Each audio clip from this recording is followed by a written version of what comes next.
Well, line.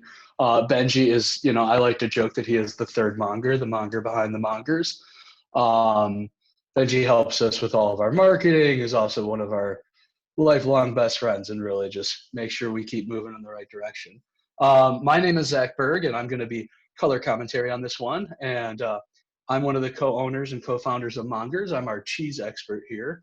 And I get to buy all the wines, and I have some help with the beer and things like that. But yeah, Will and I have grown up together, and we started this company together, and it's been a really fun time. We've been doing these Zoom tastings for the last couple weeks, and it's been a really fun way to connect and offer everybody a little distraction and some fun and some fun tastes. So we're really excited to have everybody here tonight.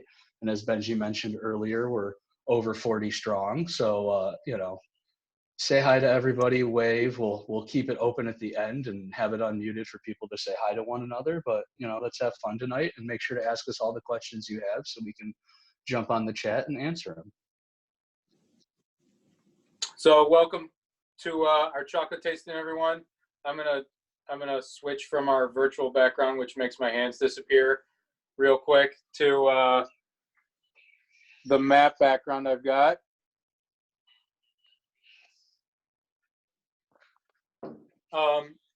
It's really a pleasure to have you here with us for this Mother's Day chocolate tasting event. We're going to taste several different bars, and I hope you all enjoy it. So I'm Will. I'm the chocolate half of the Mongers business, and Zach and I, like he said, we've known each other for a really long time, going on 25, 26 years at this point, and he and I dreamed about opening something up together for a really long time. And I was working as a geologist. Zach's always worked in food. And then we both ended up moving back to Michigan at around the same time. And just prior to that, I got really into bean-to-bar chocolate. But chocolate's something that I've loved since I was a little kid. Actually, upstairs, I'll grab it at some point. I've got an acrostic poem that I did when I was like 9 years old that's about dark chocolate. So it's been a passion in my life. I've always loved dark chocolate over milk, and I'm proud to say that my 3-year-olds generally feel the same way. But it's a really cool product in how much you get to learn about the world and the geography, the terroir, and the process of making it. And then also, just like wine, the different flavors that you can get from one growing region to another. So with that said, I'm going to let Zach kind of go through how to taste chocolate. And then, one thing that we already mentioned, people asked what to drink, but it is definitely a good idea to grab a glass of water, while you get ready for this tasting, because the chocolate is intense, and if you're eating a lot of it, it can certainly overwhelm your taste buds. So some water as a palate cleanser is a great idea, so that you can have a baseline to evaluate one of these chocolates against the other. Totally. Thank you, Will.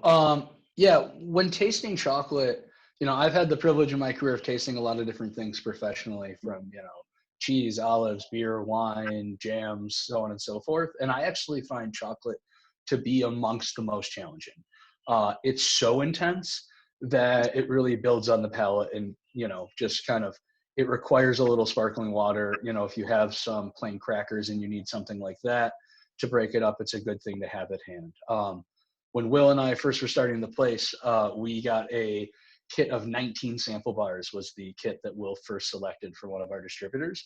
And we sat there and tasted 19 chocolate bars in a sitting. And I very much recall meeting a threshold that day and being like, Will was like, you got to try number 13 compared to 15. It's really interesting. And I'm like, no, we do not go backwards. We only go forwards. Today, hopefully, will not be nearly as brutal, and will just be fun for everybody. But when tasting chocolate, a couple of the things I really like to do every time, we're going to grab our bar. So I have in my hand the first chocolate, and we'll definitely talk more about the chocolate, but just I like to break it, as you saw. And the snap, you're really looking to hear it. You might not be able to pick it up because I'm on a Bluetooth ear thing, but you know, that's one of the ways you evaluate chocolate. You know, we're looking for that shine on the piece, that reflectiveness, and then a proper snap.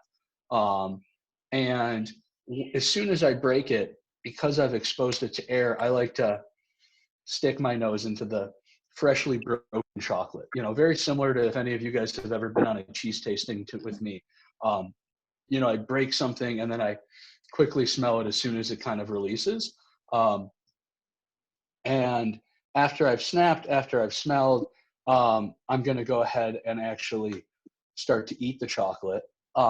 When you're eating chocolate, you know, you want to obviously give it a couple bites to soften it and let it disperse through your palate. But eventually you kind of want to corral everything on your tongue. And then I really like to kind of press my tongue against my hard palate and keep wafting and warming. And what that does is it allows, you're kind of pushing oxygen through your nasal passage, and you're getting a lot more flavor information than if I was just to sit there and chew it. One of my favorite dorky flavor terms is retronasal flavor notes.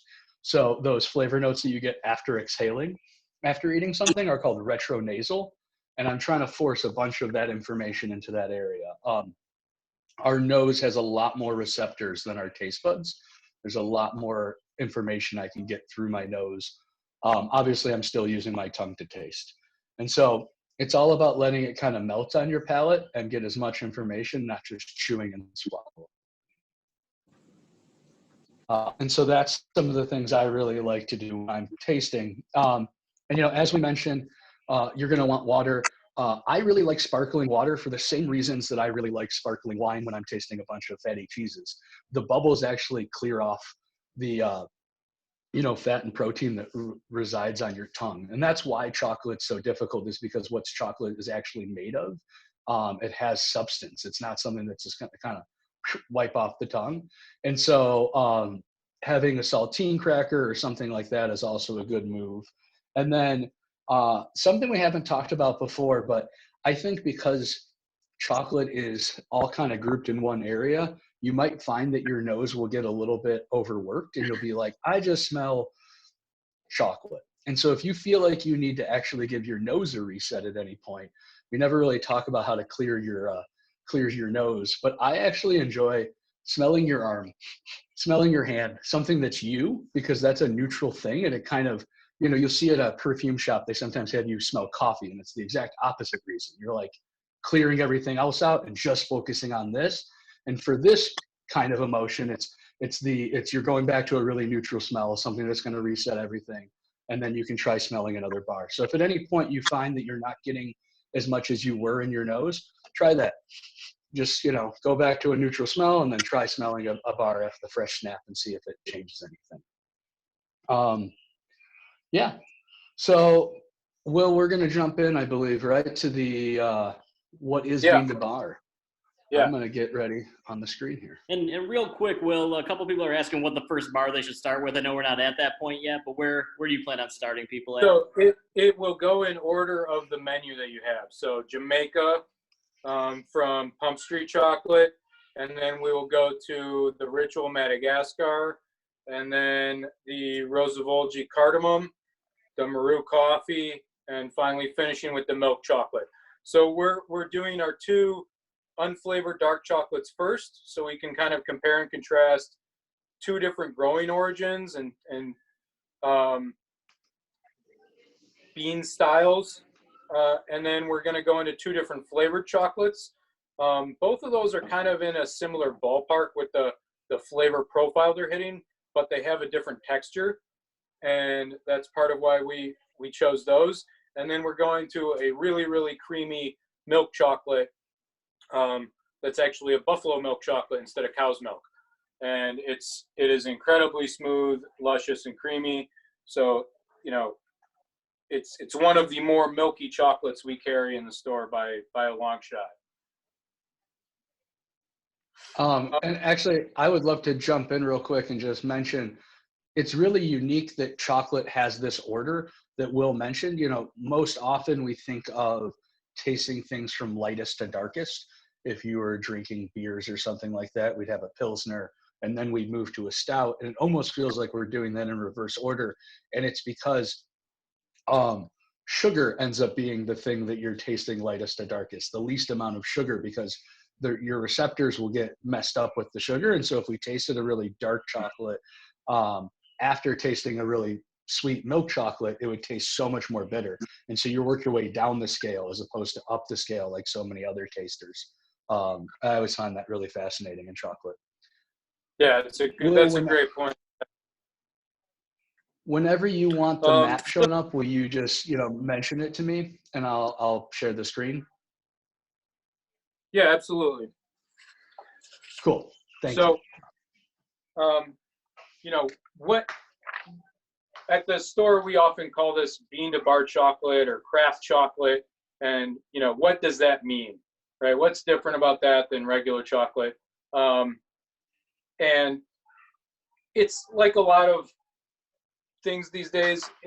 In many ways, it's a marketing term, but it does have real meaning. You know, there are a lot of chocolate makers out there in the world, and until recently, most of them were pretty big. You know, we're talking about Hershey's and, you know, on Mars, Cadbury, etc. And then on the smaller scale, you know, Valrhona, which is a really well-known high-end brand from France. In terms of production, they make a tiny amount of chocolate, but they're probably the biggest producer we carry. You know, by our standards, they're enormous. A lot of these producers that we carry, when we talk about this bean to bar chocolate movement or craft chocolate movement, are making,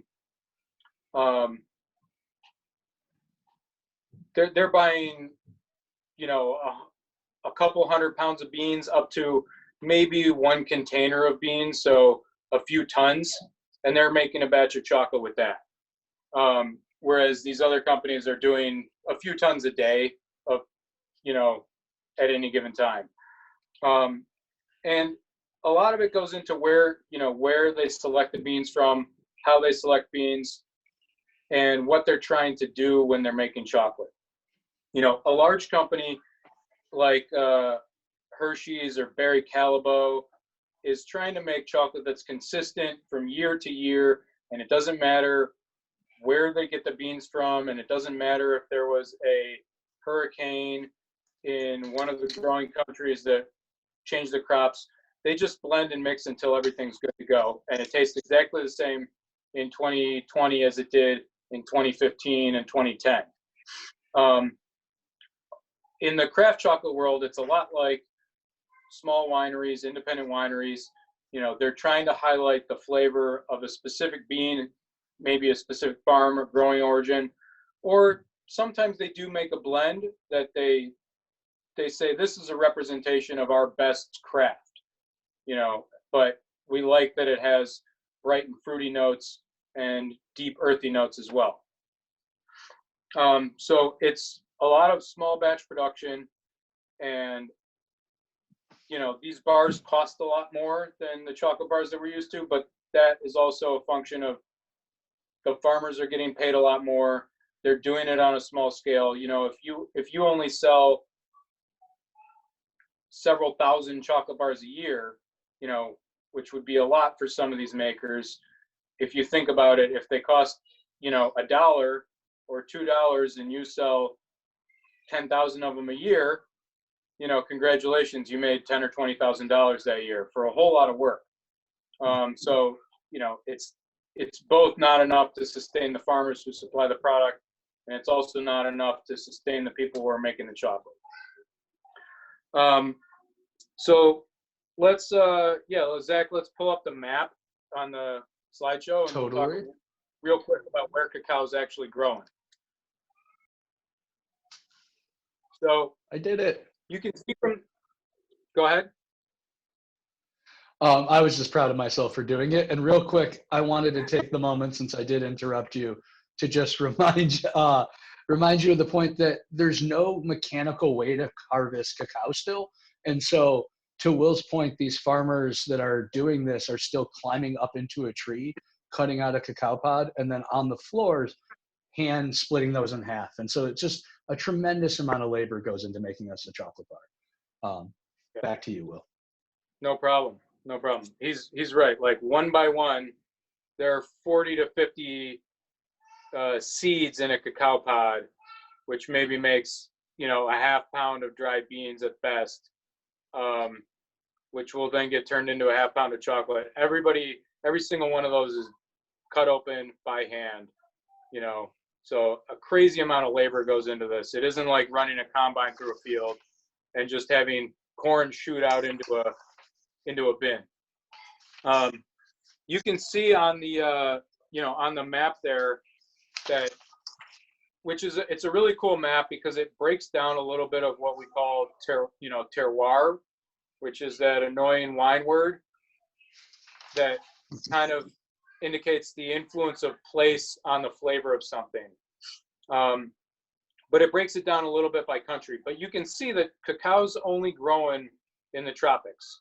When we first opened, sometimes we talk about this bar from Madagascar and that bar from, Jamaica and Peru, and someone would be like, do you have anything here that's like growing here in the United States? And the answer was, yeah, we have one bar from Hawaii because that's the only state in the U.S. that you can actually grow cacao. Sure, there's a cacao plant in the Belle Isle Conservatory, but you'd have to have a whole lot of energy to have that thing big enough and warm enough to produce chocolate year round. Even in southern Florida, it's a little bit too cold. So basically the growing range goes from, in terms of the United States and the Western Hemisphere, from basically Cuba, so just south of Florida, you can successfully grow and harvest cacao, down to about Bolivia in South America. Once you get farther south of, Bolivia, you're too far south again, and it's too cold. So I've not seen any Chilean chocolate ever. There's no Argentinian chocolate that I know of as far as its growing origin. And then, in the Eastern Hemisphere, southern Vietnam, which, You all set with the map? is still pretty warm. Yeah, you can take the map off. And then you can show them southern Vietnam. Yeah, southern Vietnam here, like here's Saigon, and then this is getting, up into Vietnam, but you can see this little inset here. We're only looking at the southern quarter of that whole country. It's a long country, and once you get above, a couple hours north of Saigon, it's too cold again. So it's really about the tropics, which is cool for us as a company because most of the cheese that we sell is made in the Northern Hemisphere. And we like telling stories about people and places. And if we only sold cheese and wine, we'd always just be talking about, Europe and sometimes the far southern hemisphere, Australia and South Africa, New Zealand, etc. But chocolate and cacao get us the opportunity to talk about the whole middle belt of the world. So the growing process is one thing, and another contrast is that we, in selling cheese, everybody knows like that cheese is made from milk. But with cacao, we've learned that a lot of people don't know anything about what a cacao pod looks like, how chocolate gets made from this pod that grows on a plant. And so the real quick rundown, we'll do this super fast and then we'll get into tasting chocolate, is, you've got a cacao pod growing on a tree. It's filled with a bunch of beans or seeds. They're covered in a pulp. And when it's ripe, you harvest it. The pulp gets fermented off. You actually let the pulp break down in a box or a pile, and that changes the chemistry of the bean. You let the bean dry. In some places, it's too wet, it's too humid to let the bean dry on its own, so you dry it over a fire. That's why, like that map Zach showed a second ago, if you see Papua New Guinea, it says smoky. And that's not just because like the cacao growing there is naturally smoky. It's because when you dry stuff over fires, which they tend to do in Papua New Guinea because they don't have money for covered drying beds, and it rains so much, your chocolate ends up tasting smoky. Once you dry your cacao after a 4 to 5 day fermentation period, then you can send it to someone who's actually making the chocolate. Most of the time, the people who grow the cacao, never see the chocolate that's made from those beans. It goes to a often European country or former European colony, where scientists and hipsters and what have you make it into chocolate. That's not 100% true, but that's a fair generalization in the chocolate world. But more and more, there is chocolate being made in the country where it is grown. You send it off to the chocolate maker. They take the dry beans, roast them, crack them, shuck the seeds off, or the hull off. That's called winnowing, and then they start grinding it. That's the refining process, and you refine for 24 to 36 hours, sometimes 72. During that process, you add sugar, and then you can you can do final flavor adjustment with a process called conching, and that's additional aeration of the chocolate at that point. It's a nice liquidy mass. It would look like chocolate. It'd be brown. And the more and more you aerate it and use friction, you can adjust the flavor by changing the amount of the compounds that we taste in chocolate. If you do it too long, your chocolate will taste flat and bland. But if you don't do it long enough, you've got a lot of like bracing acidity and brightness. So that's where a lot of the craft in chocolate is really in that refining process and the roasting. And then you also have a huge amount of influence there with the texture. How long do you do it? Do you use coarse stones set far apart and make a chocolate that's really gritty and has a ton of texture, almost sandy? That's a personal preference for some people. Or do you do it for a really long time until it's totally silky smooth? So that's the refining process. And then after that, you can temper it, which is what makes it, firm and snap. And then you're ready to wrap and package it. So that's the quick tutorial on how to make chocolate. If anybody's interested, we've got a cool, a good slide that illustrates that whole process. But let's get into tasting the Pump Street Jamaica bar. So yeah, Will, can I jump in real quick on that? Sure. I just wanted to say, I think that, Will went through that whole explanation of how you do it. And I think that it almost like illustrates or highlights what he was saying about how little we know about our chocolate bars. What he just explained was a huge process. And I think that the footprint it takes is really large. There's a famous cheesemaker in New York and Seattle that makes cheese in the window, and Beechers. It's all about showing people how the process is made. It'd be really hard to show someone that whole process at a scale that's economically viable to do, right? There's a couple of chocolate facilities throughout the country, like Dandelion in San Francisco, which will show you parts of it. But if you go to one of these places that's doing all those different steps that Will mentioned, you're visiting a factory. Will and I both got to visit with Guittard in San Francisco at some point, and that place was huge. I mean, the kind of machinery where you walk up a scaffolding to get to the top of the machinery, bigger things than I had ever really seen. So I think it's important to just, reiterate how big of an operation and how many steps go into making chocolate before you even then like package it or do all the other stuff, sell it, get it around the country and the world. So yeah, crazy amount of work to get into chocolate. Yeah, I mean that's a cool point. And if you think about it from a timeline, with cheese, like you could go from milk coming from a cow or a goat or a sheep to a cheese that's made in a form, in one day, right? Like you can get to an edible cheese product in under 24 hours. With cacao, the drying process is 5 to 6 days.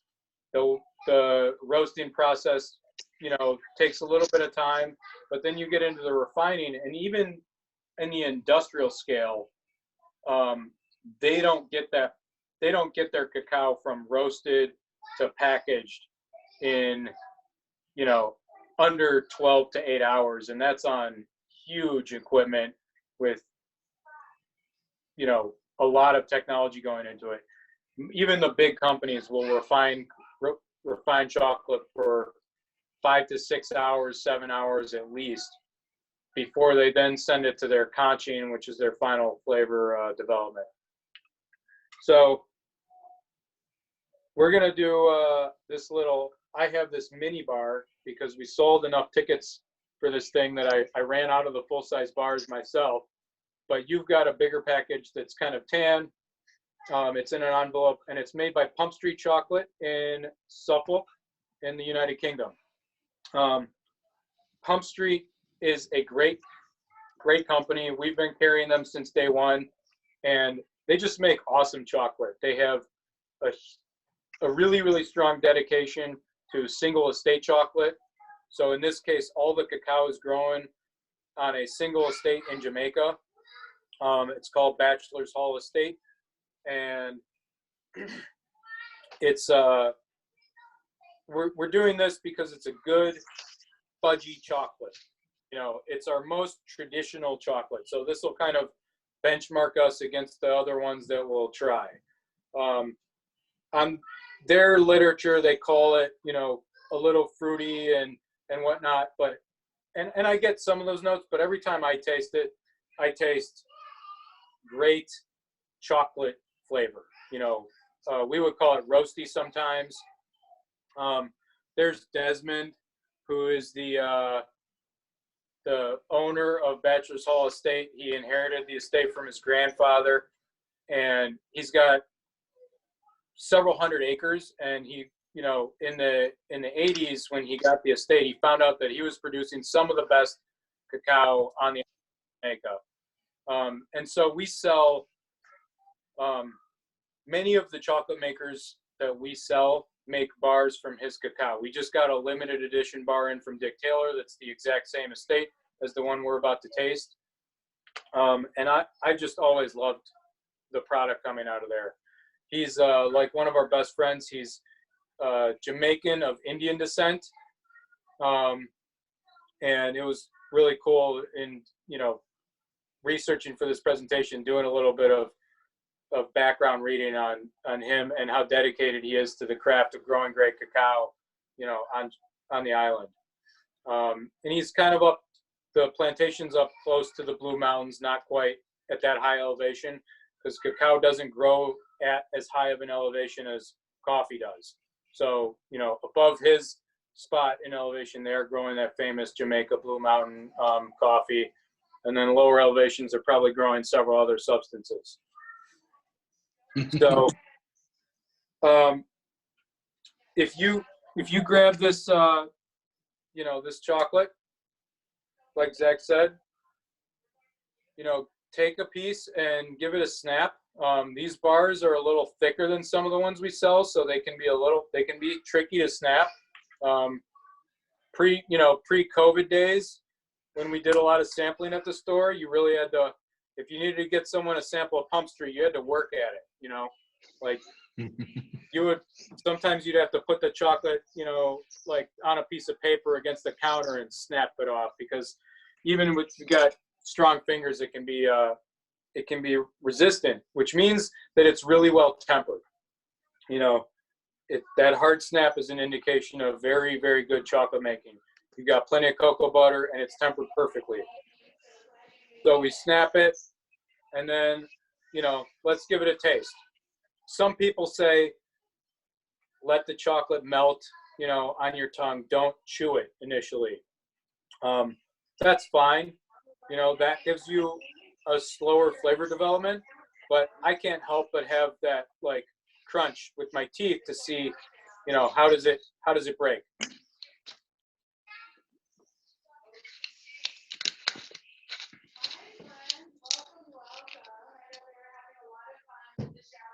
So, you know, for me, this, like I said earlier, this is like a really traditional chocolate, right? And please, you know, comment in the chat so, you know, Benji or Zach can see the comments. You know, I can't read them all. I see someone's tasting cherry. So if you think you're tasting cherry now, you know, let's, you know, get some water and we'll compare it to the next one. But, you know, what else do people taste? I mean, does it taste like you're used to chocolate tasting, or does it taste a lot different? And then how is the texture? You know, as you let it melt on your tongue, is it smooth? Is it gritty?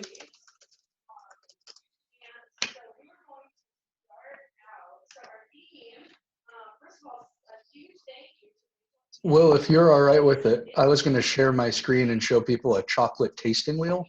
So I always feel Sure. like there's such a great way to start this conversation. And as I bring it up, I just kind of want to tell you what that is. It's a wheel you're going to see in about 1 second. And it helps you develop the language of what Will's doing. And what we do as professionals rather quickly is we go through this wheel where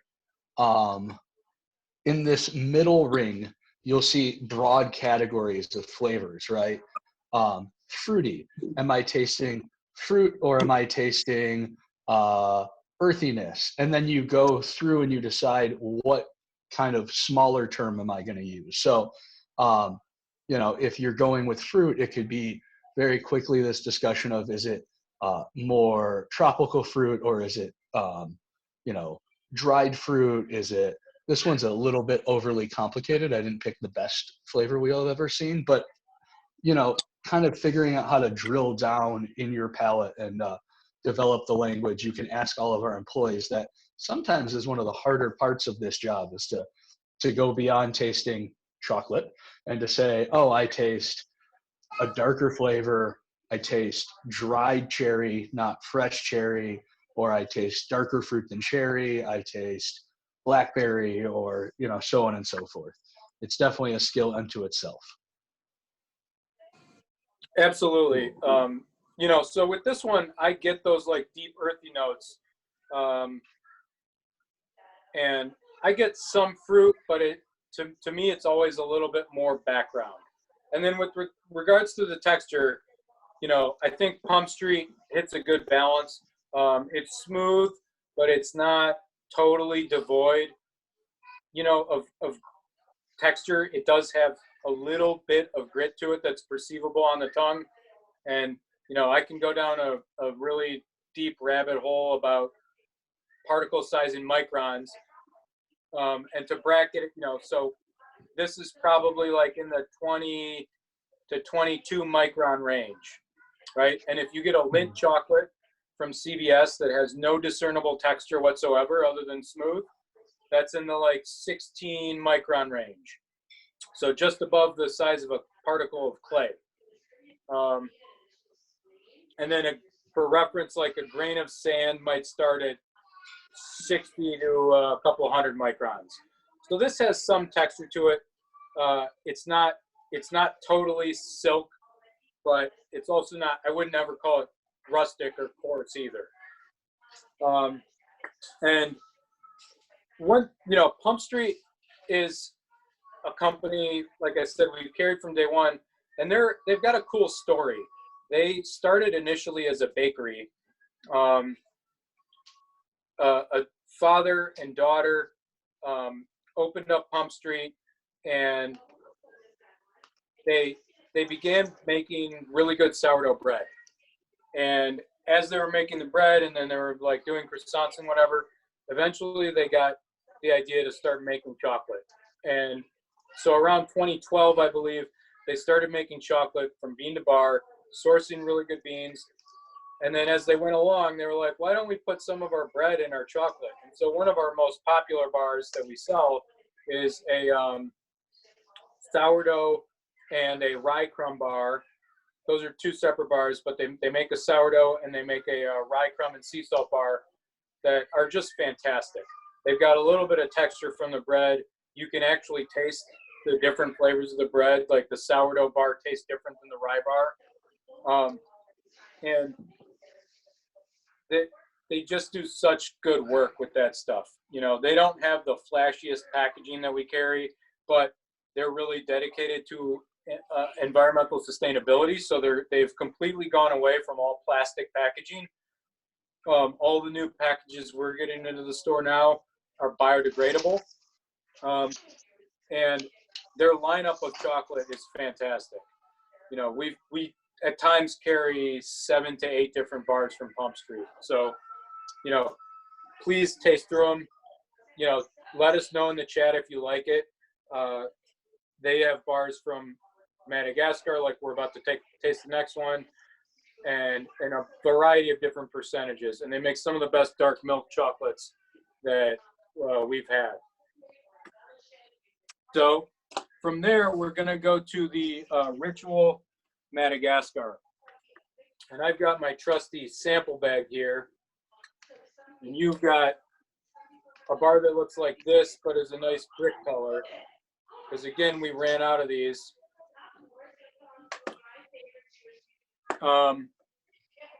And we will try that one. So everybody give that Ritual bar, do your snap. You can see it's a little thinner, but it still has nice tempering.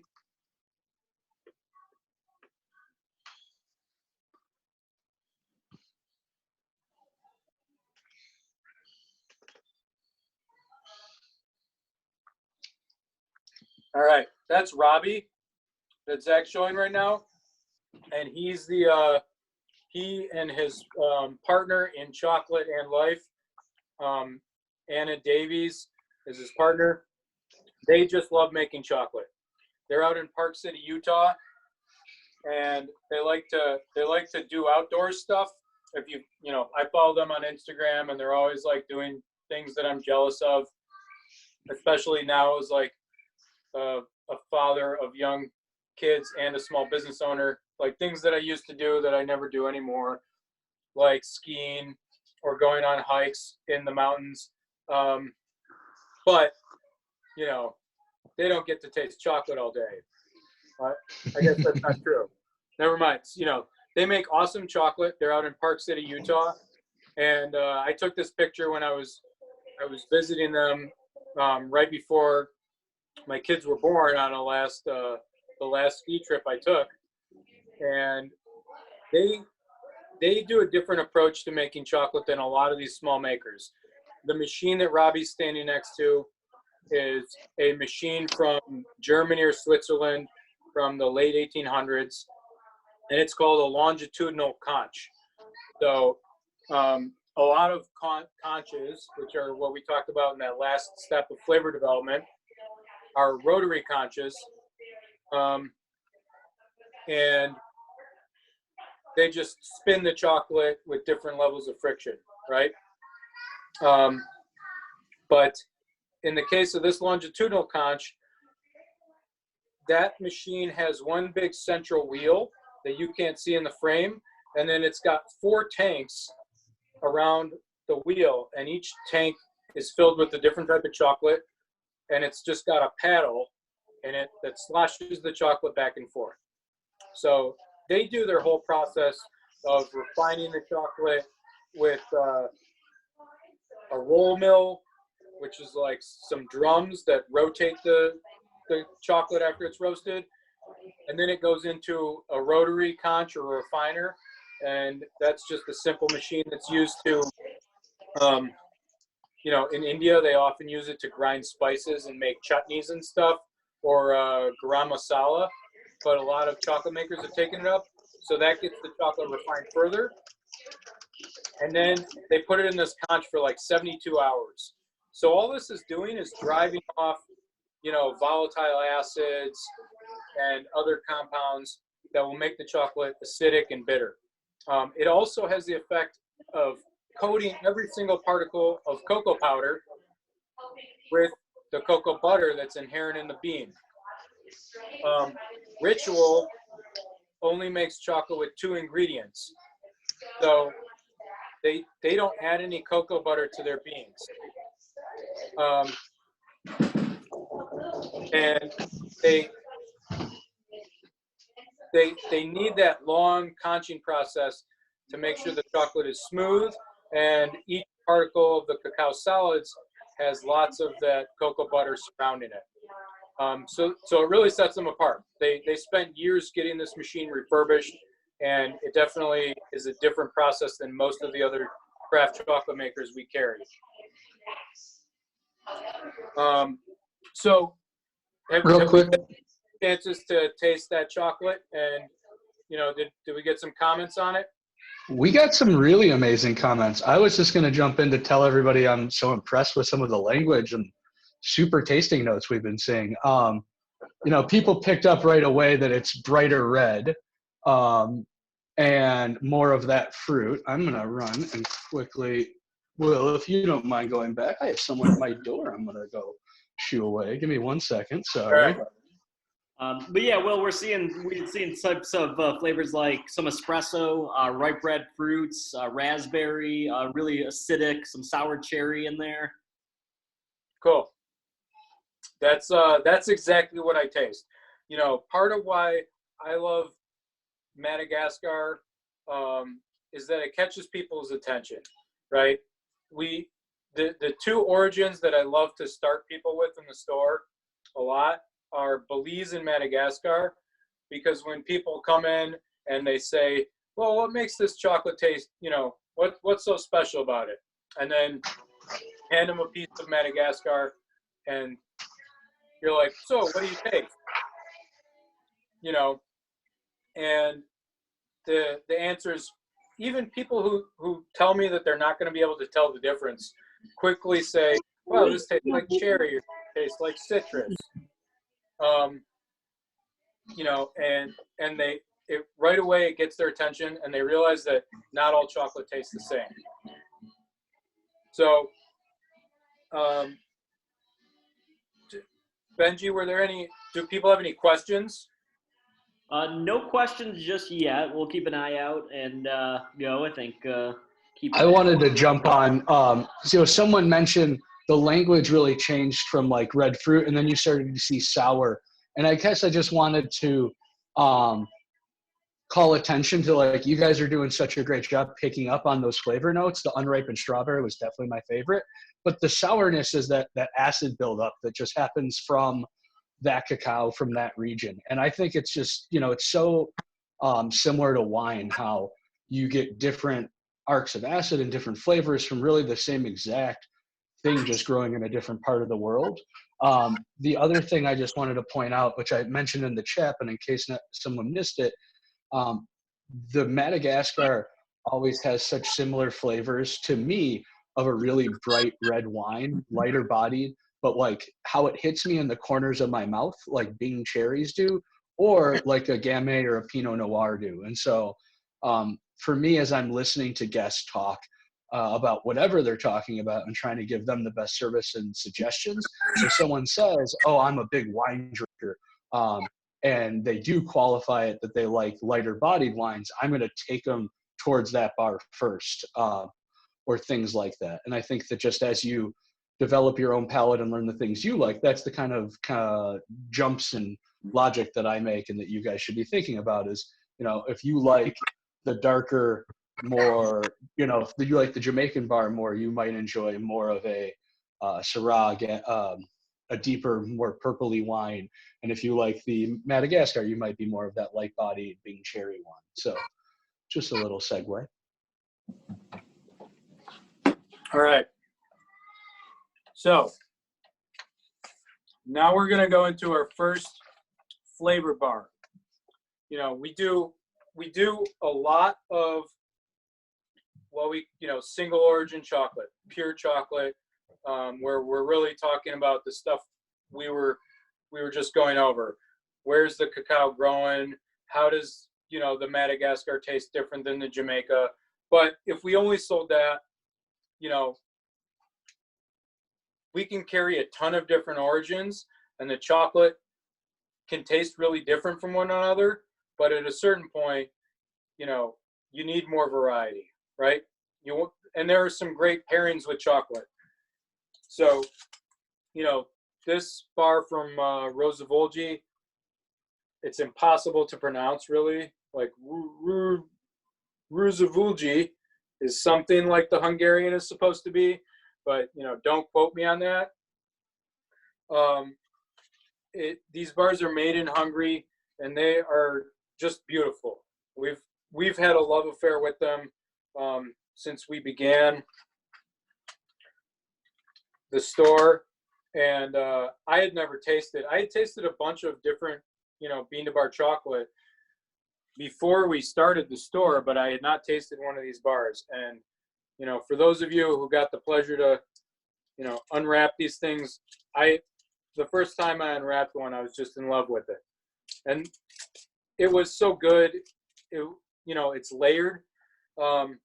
It's Hungarian. Zach's of Hungarian descent. We're all about making connections and telling stories. And so I found out that these bars are Hungarian, and then I started to unwrap them, and they're just beautiful all the way around, from the packaging, the paper that they use, and then this, as you can see in front of you, the mold is like one of the best in the business. These are designed to look like fireplace tiles, traditional Hungarian fireplace tiles, and they do a heck of a job with them. And when you talk about like the smell of a chocolate bar, I mean, yeah, you break that, and like if your nose isn't stuffed up real bad, you can, I opened this bar, and from 1.5 feet away, I can smell the cardamom. It is not hiding, and cardamom is an intense flavor. I just saw someone say it's earthy.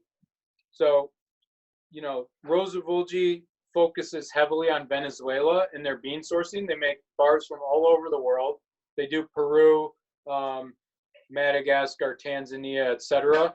But they make like 6 or 7 different bars from Venezuelan beans. So I'm guessing this is primarily Venezuelan in origin. They don't list it on the package, I believe, but Venezuela is known for often being like nutty and earthy at the same time. So less of that high fruit flavor and more of those nutty flavors along with earthiness.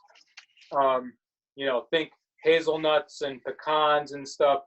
But in general, most chocolate goes really well with cardamom, I think, as long as you're a fan of cardamom. It's one of those flavors that works really well with coffee, and things that work really well with coffee tend to work well with chocolate too. So, yeah, this is it's a good strong batch. There's no hiding that flavor, but Beatrice tastes lavender. They do make a really good milk chocolate lavender bar, but I can see that cardamom is in that flavor profile that's floral and strong, and like sometimes it tastes. It's a really hard flavor to describe. Sometimes you say that it tastes minty, but I could see that if you like crossed mint with lavender, that's actually a great way to describe the flavor of cardamom. It's got that like pungence and depth of lavender, but the almost cooling note on your tongue, the cooling note on your tongue of the mintiness. So what's the general consensus on this bar? Yeah, very herbal. People enjoy it. I also wanted to take myself off mute to just answer Rosavolgi means Rose Valley, so that's what their logo is trying to. That's what it means, is the Rose Valley in Hungarian. And That's I a always neighborhood. also a neighborhood in Budapest. Yeah. I also, real quick, you mentioned, or Will earlier mentioned this idea of story and the fact that he brought it in because it was a Hungarian bar and I'm a Hungarian descent. It's a big part of my food background.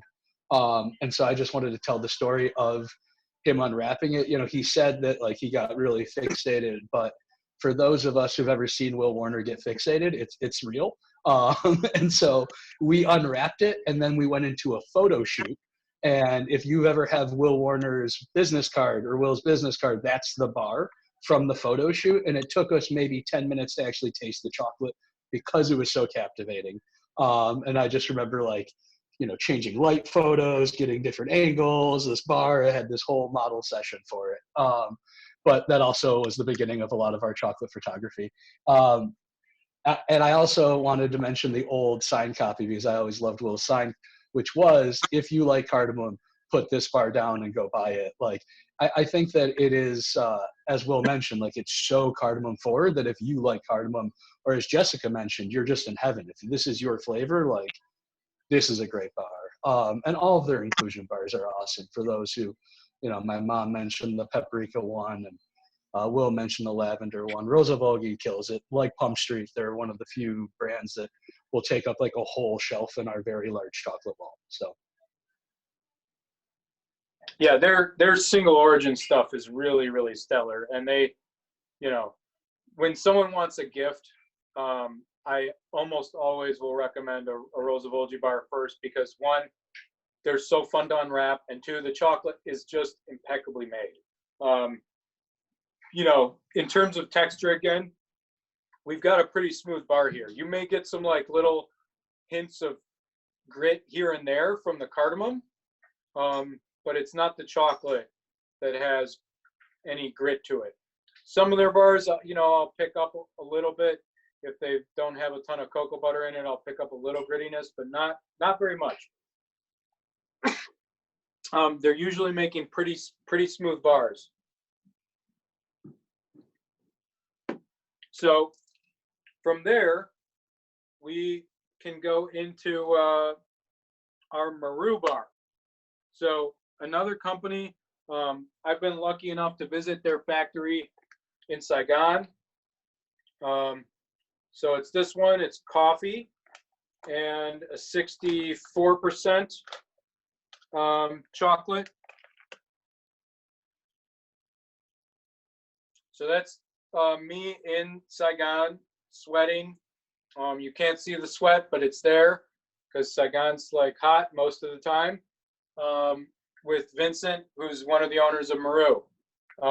He actually grew up in Michigan and went to Ann Arbor Pioneer High School, went to the University of Michigan for undergrad, and then was living out in San Francisco, working as a marketing, big shot, had a midlife crisis, basically, moved to Vietnam and was trying to figure stuff out. And at some point he was like on a jungle trek with this other guy. Vincent is French American, and he was on a jungle trek with this guy who's French Japanese, Samuel Maruta, and Vincent's last name is Moru. And so Maruta and Moru, they met on this jungle trek. They started talking and they decided to start making chocolate in Vietnam using only Vietnamese ingredients. And it is a cool company in that, as we talked about, most of these chocolate companies, they're in Budapest, they're in Park City, Utah, they're in Suffolk, England. They're really far from where the cacao is growing. These guys, are growing to, go back to the map, they're making bars here in Vietnam, and then they're harvesting, they're getting cacao that's harvested down just south of them in Tiên Giang province. And the factory is even like probably 30 minutes from some of the cacao growing areas in Dong Nai province here, just northeast of Saigon. And the bar we're tasting is grown up here in Lam Dong province. If anybody's been to Vietnam, please comment in the chat. So if you have, you may have gone to a town called Dalat. Dalat up here is in the mountains of, the southern, quarter of Vietnam, and it's famous coffee growing country. Vietnam actually produces a ton of coffee. The bulk of it is Robusta, but they do produce a decent amount of Arabica coffee, which is what's in this bar. And so both the coffee and the cacao are grown in this province. And the cacao tends to be grown in the lower elevation areas, and the coffee can be grown in the low elevation and the high elevation areas. I think that they do such a good job of balancing the cacao and the chocolate flavor and the coffee in this bar. The coffee is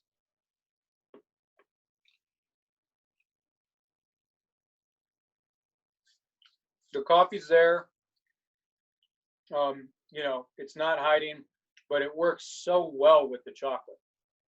And then this is a good illustration of a bar that's getting into that more rustic, I wouldn't call this rustic yet, but it's headed that direction, right? Like you can tell there's more distinct grit to this bar than any of the other ones. It doesn't just have that melt, the instant meltiness of most of the other bars, where you put it on your tongue and you taste maybe a few particles, and then it immediately dissolves. This has some lingering texture to it. But nonetheless, it's still great snap, wonderful tempering, and just a fantastic chocolate bar. So if we, talk about process and back to the microns and particle size, this is probably, average 25 microns, 25 to 30, so getting a little bit bigger. If any of you have had the rustic chocolate bars from Mindo that say rustic, that's in the 60 to 80 micron range. So 3 to 4 times, some of the smoother ones that we were tasting. I would eat this after a heavy lunch. I like that. Yeah, it's a great way to round off a meal. And this, if you wanted to do a pairing with something, I would make a mudslide or get some Kahlua. I think that would work pretty well. I'm not above drinking a little Kahlua now and then. I always find it fascinating with this bar, back to this influence of cultures and whatnot. I think everybody keeps talking about the mocha and the espresso.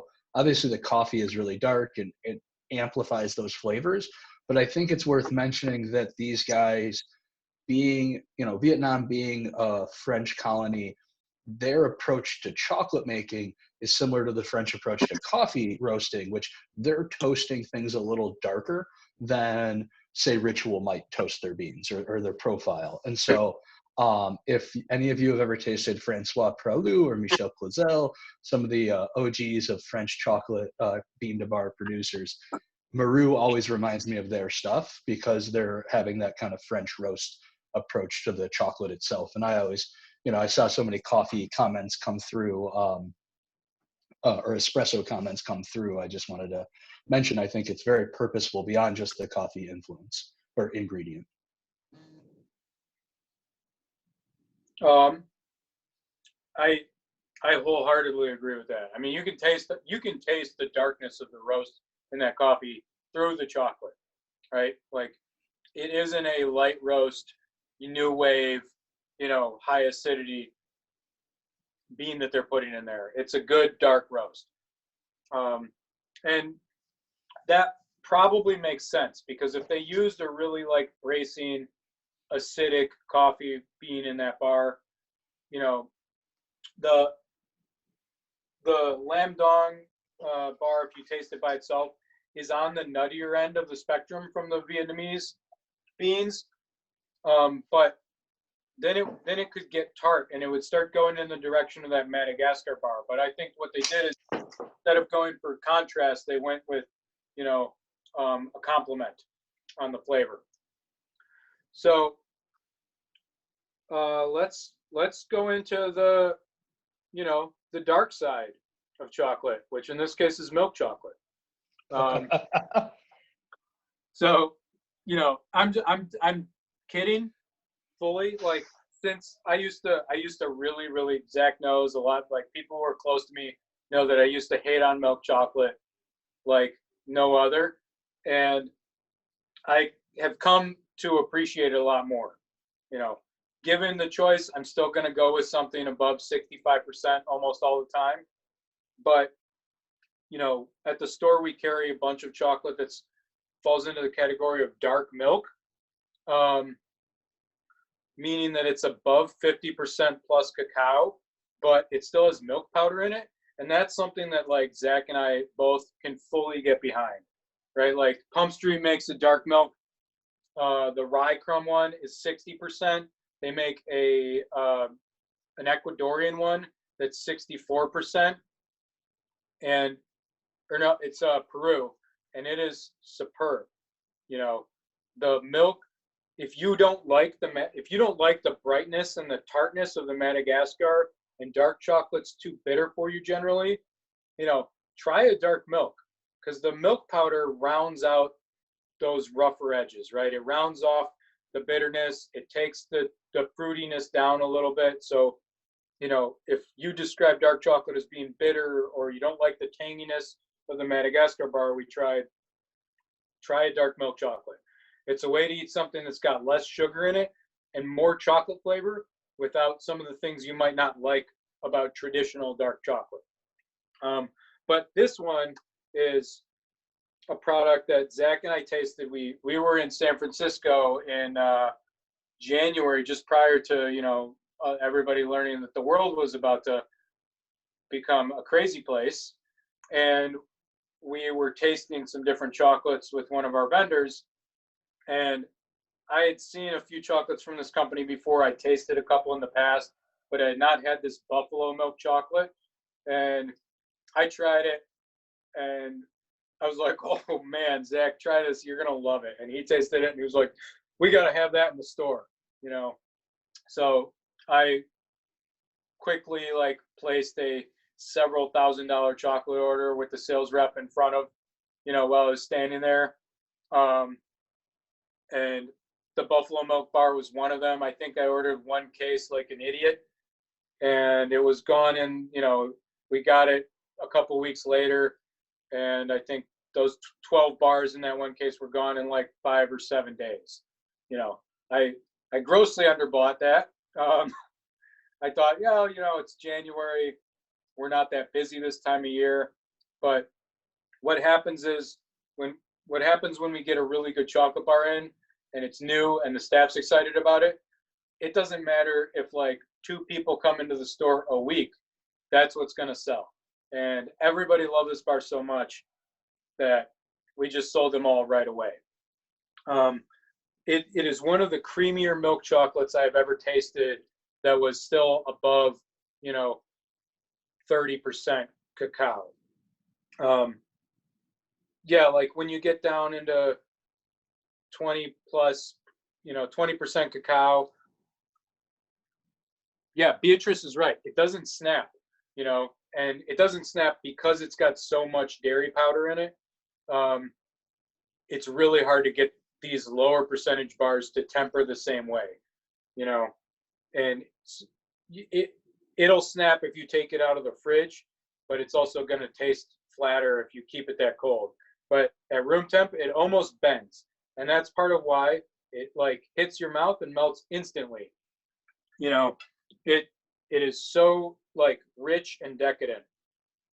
But it's still, for us to carry any chocolate, it's got to taste good and it's got to be unique. Even for white chocolate, I don't carry a milk chocolate if it doesn't still taste chocolatey. And I don't carry a white chocolate if it isn't interesting. It has to taste like something other than sugar. And so the white chocolates we carry tend to taste very much of the milk that's in them, or sometimes you can taste the cocoa butter itself. And in this case, like, you can taste the lusciousness of the buffalo milk, but you can still taste the chocolate. And Zach, I'll let Zach talk a little bit about buffalo milk too, because he's better at that than I am. I'm mute now. I was literally just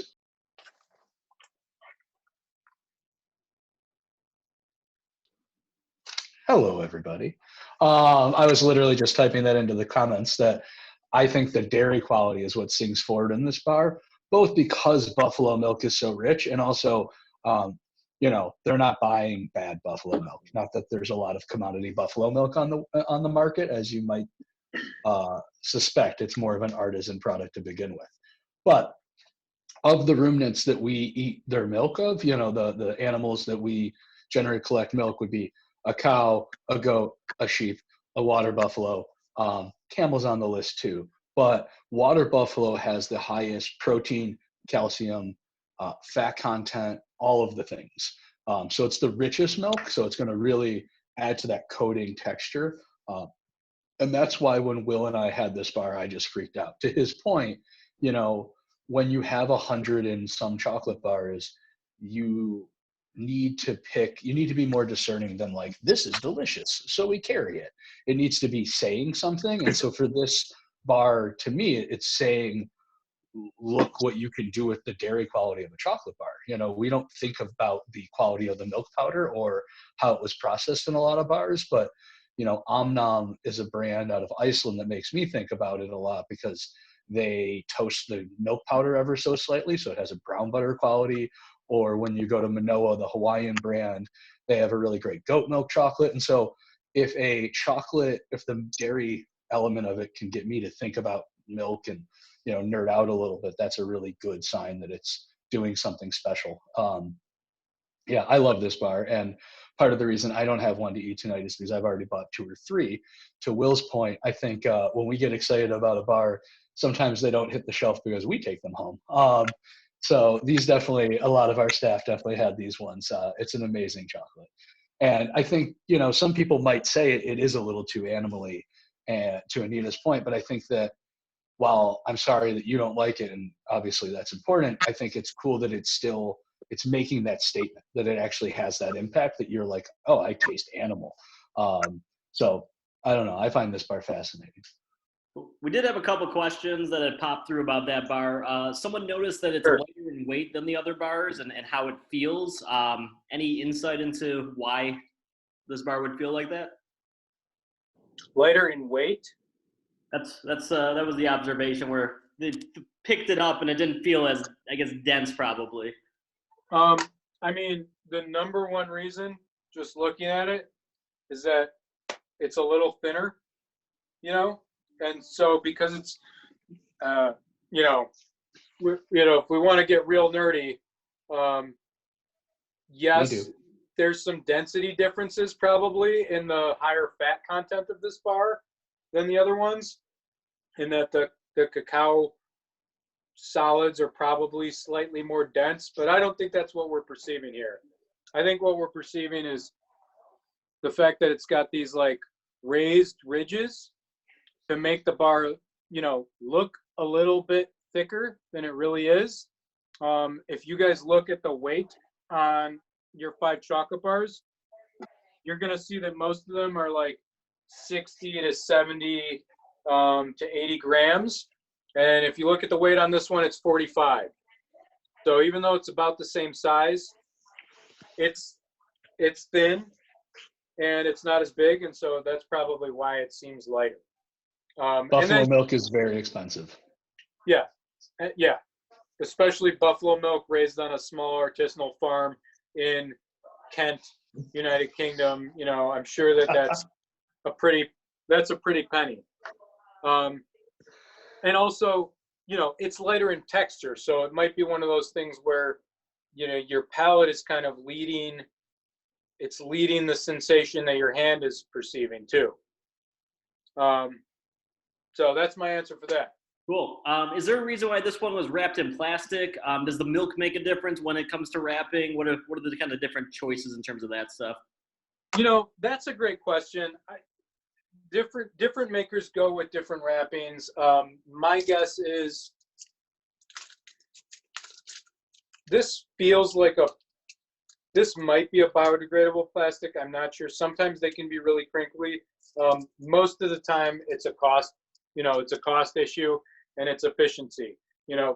When I've been to Maru's factory, they have people wrapping each bar by hand. So they're taking that foil that you unwrapped and they're wrapping that around the bar, boom. And then they're wrapping the paper wrapper around the bar, stickering it shut, one by one. Some of these companies, have a mechanical wrapper.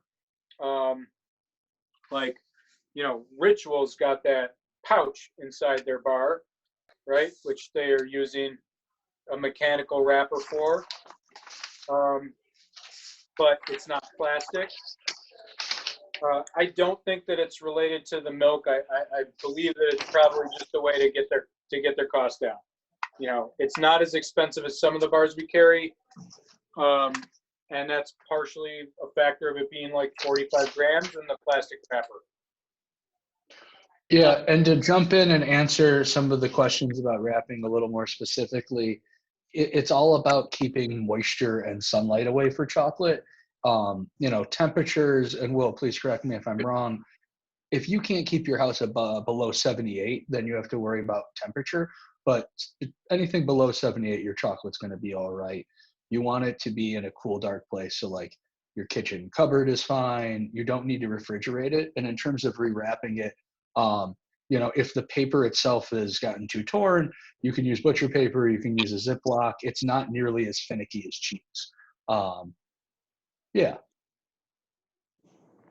Cool. When is the Chicago opening? I like that answer, that question. Any other questions, Benji? Someone asked where the chocolate was from the last one. I assume they mean the cacao from the Water Buffalo one, if you know that. They do not. So if you look at your, menu, it says growing origin blended. When it's not disclosed as a single origin bar, 9 times out of 10, especially with a milk bar, that's 35%. Like this cacao could be from anywhere. When you've got that much milk powder and sugar in a bar, it gets real hard to pick out the nuance of the growing. So I don't know, and to be honest, they probably couldn't tell you. They'd say, well, it's a blend of these beans, those beans, and something else.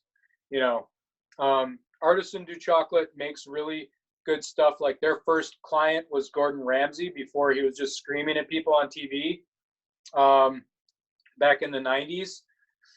So it was like a professional chef and a business consultant from Harvard, or Harvard educated business consultant, decided to start up this chocolate company. And they make some single origin bars, but they're very whimsical. They like to play around with flavors. And when you're doing stuff with lots of flavors, even Rosa Volgi is a good example. Like with the cardamom bar, there's no point in saying that it's Venezuela or Madagascar because it's got so much cardamom in it. Like, why worry about where the beans are from in that case?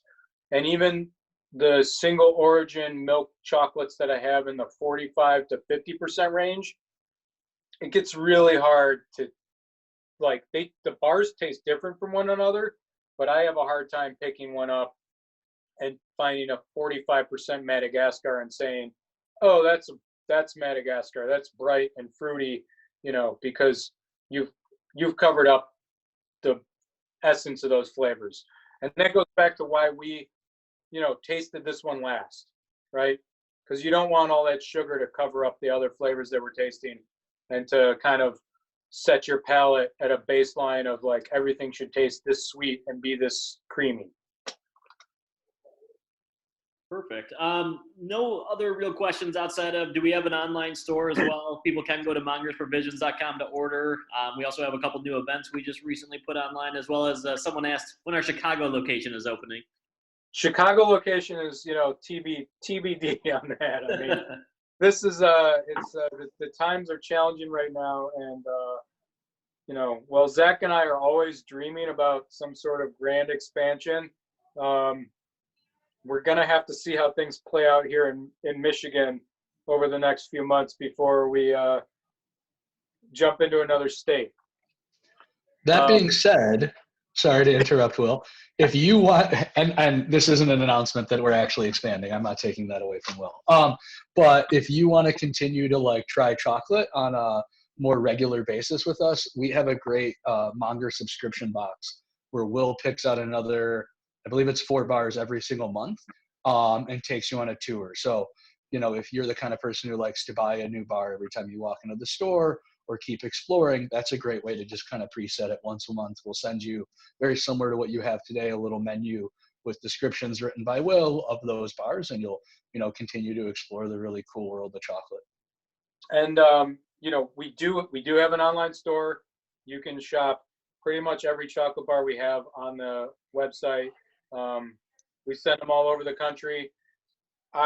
If you want to learn more about this stuff, this book is very cool.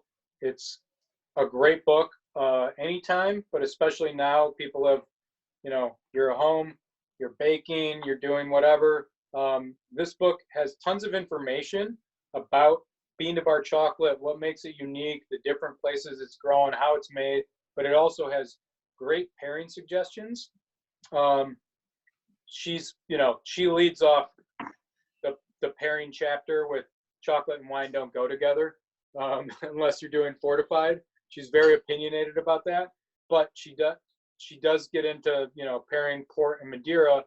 But even more interesting, like things like mezcal and chocolate and cheese and chocolate, beer and chocolate. There are many suggestions on that stuff in this book. It's a great resource, and it's pretty fun to read with some wonderful recipes too.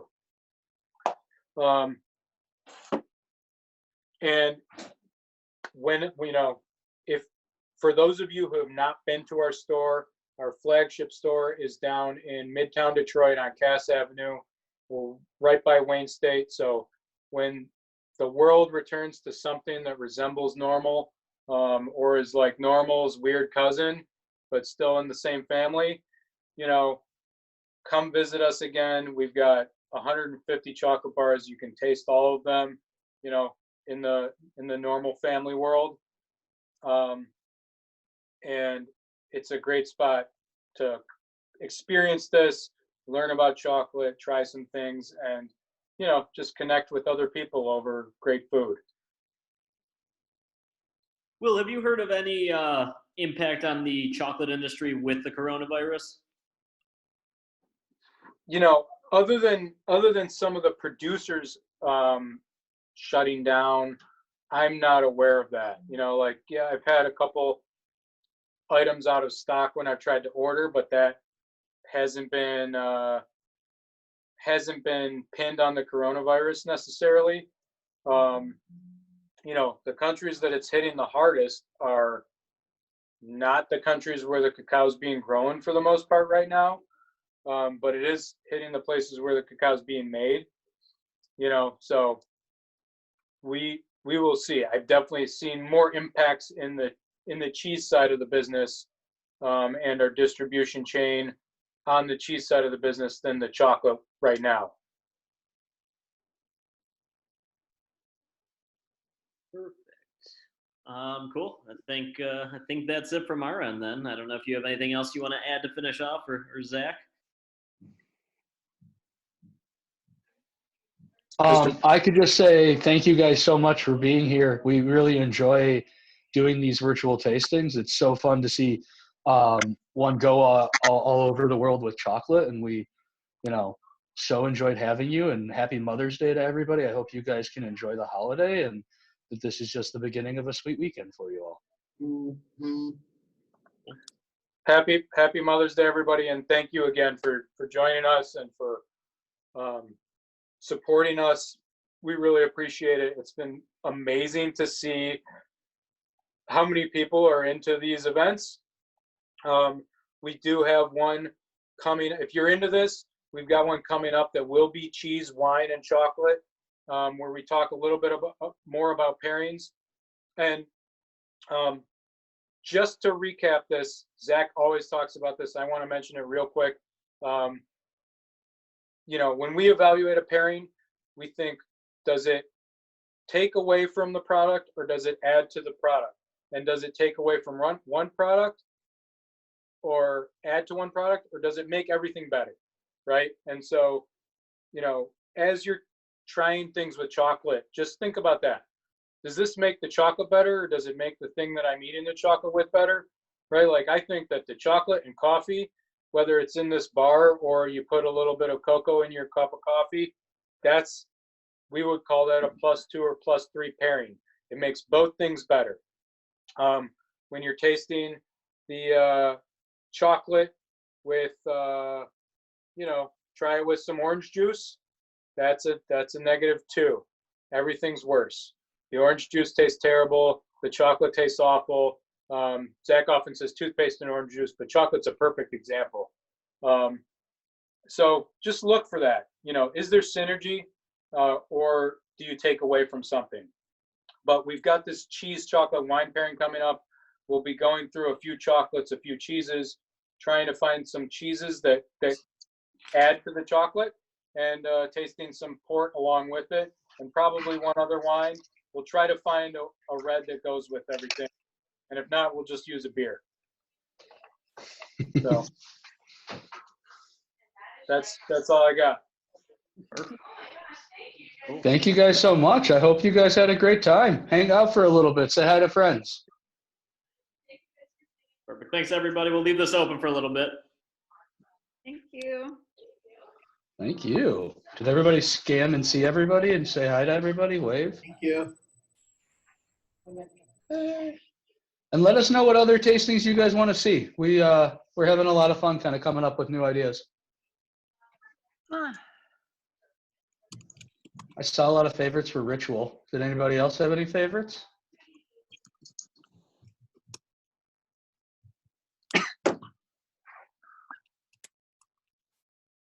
Mezcal and chocolate. Yes. I'm a big Mezcal fan. That's the next brand we want to start. Not really, but I do. If anyone wants to buy us a class C liquor license, we'll carry mezcal for you. Yes. That is what I want for Hanukkah.